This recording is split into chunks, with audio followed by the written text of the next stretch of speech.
ভাই বিশ্বাস করেন, জাপানের পরে না আমার মনে হইতেছে আমি যে কোন জায়গায় চলে আসছি। হ্যাঁ, মানে আমি কি এর চেয়ে ভালো তো আমি মরুভূমিতে থাকতাম। মানে যদি সৌদি আরব যাইতাম আমি মরুভূমিতে থাকতাম, আর আমার লগে দুই সাইডটা ষান্ডা দৌড়াদৌড়ি করতো, আমি ওইটা ধরে নিই আমার কফিলরে খাওয়াইতাম। হ্যাঁ, মানে আমার তাও মনে হইতো যে আমার লোক কেউ আছে।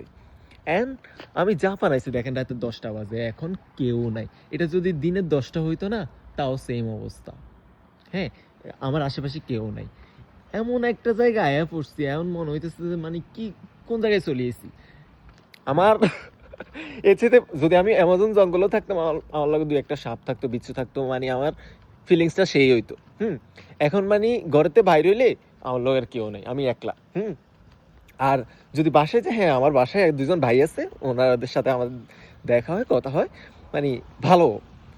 কিন্তু ভাই আমার না মনে হইতেছে জাপান আইসি ভাই, একটু জাপানিজ একটা দুইটা বন্ধু বা আশেপাশের কোনো বন্ধু থাকতো ভাল লাগতো।